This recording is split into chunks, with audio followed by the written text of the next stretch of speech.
안녕하세요. 반갑습니다. 마음닥터 신선입니다. 오랜만이죠? 제가 오늘 오랜만에 그 영상을 잠깐 켠 이유는 지금 제가 그 정기 치과 검진을 받고 나오는데요. 6개월에 한 번씩 치과 검진을 받아요.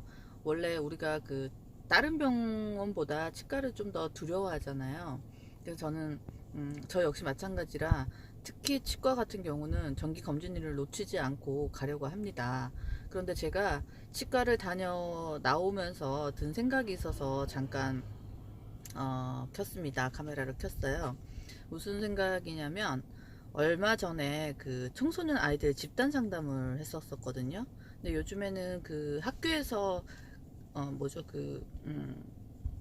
학교에서 하는 그 위센터도 있는데, 그거 말고 또 복지관에서 아이들이 만약에 문제를 일으키면 그 아이들을 모아가지고 거기서 이제 일주일이든 뭐 얼마든 이렇게 교육을 받는 게 있더라고요. 그래서 제가 이제 거기 이제 아이들을 만나러 갔습니다. 갔는데 되게 놀라운 일은 뭐냐면 아이들이 한 번도 이렇게 털어놓은 적이 없다라는 이야기를 참 많이 했거든요. 그리고 그 속에서 아이들이 하는 이야기는 정말 놀라운 일이에요. 어디 누군가에게 털어놓지 못했던 이 이야기를 그 집단 내에서 이런 이야기를 이렇게 털어놓다 보니까 아이들이 너도 그랬어? 나도 그랬는데, 이 아이들의 마음속에는 아이들의 욕구는 되게 내 마음을 좀 알아줬으면 좋겠다라는 욕구가 있는 거죠. 그런데 그걸 어디에 털어놨을 때 어른들은 선생님이나 그 부모님들은 너는 늘 그래 왔으니까 말을 안 들어. 네 말은 안 들어. 너는 늘 문제아이잖아. 이렇게 꼬리표를 단다라는 게 문제죠. 근데 제가 이제 그 상담을 하면서 한 2시간 그 앞전에는 제가 4시간 한 번 했고 2시간을 한 번 했는데요. 시간이 문제가 아니라 짧은 시간 내에 아이들하고 이제 소통이죠. 쉽게 말하면 우리 부모님들 아이들이 조금만 크면 이제 소통이 안 된다라는 이야기를 하죠. 소통이 안 되는 첫 번째 이유가 그 첫 번째 원인이 아니고 그 증상이 뭐냐면 아이들이 이제 방문을 닫고 걸어 잠그고 들어가는 거죠.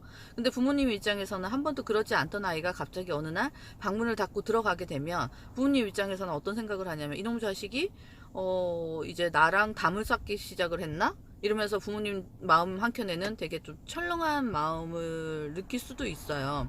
그렇게 해서 우리 사이는 이제 조금씩 멀어져 가는 거죠. 안타까운 일입니다. 그러니까 내 말을 잘 듣고 내 말에 순종했던 아이들도 사춘기가 오면 이제 그런 증상을 나타나는데, 그거에 대해서 전혀 대비책이 없던 부모님들은 되게 힘들어해요. 그런 아이들이 그 나타내는 행동에 대해서. 그렇지만 그거를 좀 우리 부모님들이 넓은 마음으로 좀 이렇게 아이들을 좀 바라보셔야 된다라는 것과, 그리고 아이들이 문제를 일으킨다라는 것은 자기 안에 마음의 욕구를 보여주고 싶은데 그게 말로 표현이 안 되니까 행동으로 드러내는 거거든요. 근데 또 뭐 어떤 집 같은 경우는 가정 따라 다르긴 하지만 이야기를 했는데 부모님하고 소통이 전혀 안 되니까 아이 나 몰라 이러면서 아이들이 이제 제일 먼저 이제 돌발 행동을 조금씩 이제 하는데, 아이들도 사춘기가 되면 자기 마음이 컨트롤이 잘 안 돼요. 우리 부모님들도 다 이렇게 사춘기를 거쳐 오셨잖아요. 그러니까 그런 걸 좀 이해를 좀 해주셨으면 좋겠고, 우리 아이들 마음속에는 다 잘하고 싶은 욕구가 있다라는 걸 제가 확실하게 상담을 하면서 또다시 느꼈던 점이거든요. 그래서 우리 아이가 밖에서 지금 학교에서 아니면 밖에서 사고를 친다고 하더라도 그 아이의 마음속에는 정말 그 아이가 부모님한테 자기도 이제 이 세상에 태어났으니까 자기 이름 석자로 뭔가를 하고 싶어 하고 이루어서 이제 부모님께 잘 보이고 싶어 하는데도 불구하고 이게 잘 안 되다 보니까 자꾸 이제 어긋난 행동, 부모님이 봤을 때 이게 어긋난 행동을 하는데, 아이들의 욕구도 반드시 자기가 잘하고 싶어 한다라는 욕구가 있다라는 거를 좀 잊지 마셨으면 좋겠습니다. 그래서 제가 이제 치과를 다녀오면서 어떤 생각을 했냐면, 예방이잖아요. 더 큰 질환이 생기기 전에 이제 그런 걸 막기 위해서 이제 정기검진을 가는 거잖아요. 그렇듯이 우리 아직 아이가 사춘기가 오지 않은 부모님들이라면 아이들하고 이제 아이들을 좀 잘 관찰을 해줄 필요가 있습니다. 우리 아이가 무엇을 좋아하고 우리 아이가 어떤 면에서 좀 예민하게 반응을 하더라, 이런 걸 좀 살펴보신다면 아이들하고 대화를 할 때도 훨씬 더, 좀 수월하게 이제 접근을 하실 수 있지 않을까. 근데 그거를 관찰을 안 하고 시간이 지나서 아이가 사춘기가 딱 왔을 때 이미 그 중간 아니면 말은 또 괜찮아요. 아이가 이제 벗어나니까. 근데 그게 이제 중간쯤에서 계속 지속이 되면 이게 이제 문제가 되는 거거든요. 근데 보통 이제 아이들 같은 경우는 처음에 사춘기가 좀 왔더라도 이 아이도 이제 중간기를 거쳐서 이제 성숙기로 넘어가면서 이제 끝나는 과정을 하는데, 그렇지 않은 아이들이 계속 머물러서 이게 성인으로 연결이 돼서 나도 몰라, 내 인생 내 맘대로 되라고 그래, 이랬을 때 이제 좀 문제가 된다라는 거죠. 그래서 늘 네가 어떤 일을 하든지 너의 뒤에는 엄마 아빠가 있어라는 거를 좀 인지를 시켜줄 필요가 있고요. 그래, 뭐 네가 그럴 수 있어. 그리고 좀 이런 이야기를 좀 해주셨으면 좋겠어요. 제가 이제 강의나 상담을 할 때 늘 문제가 되는 게, 엘리트 부모님들 있죠. 너무 전국 정규 코스에서 잘 자라오신 분들, 한 번도 이탈을 안 해보신 분들은 어떤 이야기를 하시냐면, 우리 아이가 조금 이 정규 과정에서 벗어나게 되면 이해를 잘 못하세요. 어쩜 내 새끼가 그럴 수가 있지?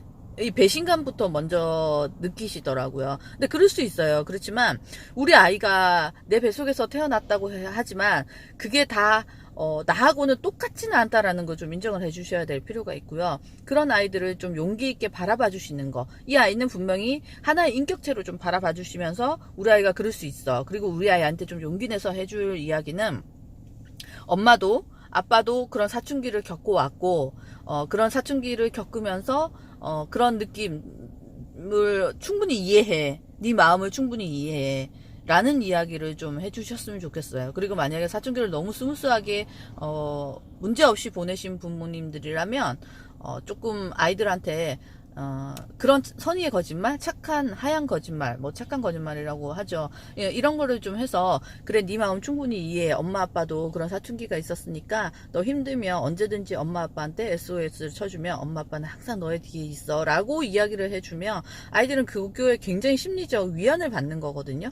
그런데 부모님들이 너는 어디서 태어났어? 대체 네가 내 새끼야? 라는 식으로 이야기를 하면 아이들은 어디다 마음을 둘 곳이 없어요. 그러다 보니까 자꾸 아이들이 이제 밖에서 또래 친구들을 찾게 되는 거거든요. 근데 그런 또래 친구들을, 같은 심리 상태를 가진 아이들끼리 모이게 되면 이제 그게 자꾸 사건 사고를 일으키는 거 된다라는 거를 좀 인지를 해 주셨으면 좋겠고, 아직 사춘기 워낙 빨라졌잖아요. 근데 아직 사춘기가 오지 않은 부모님들이라면 우리 아이들을 좀 잘 관찰을 좀 해주시는 게 예방접종을 하는 길이 아닌가라는 생각을 하면서 이 영상 띄우면서 마무리하려고 합니다.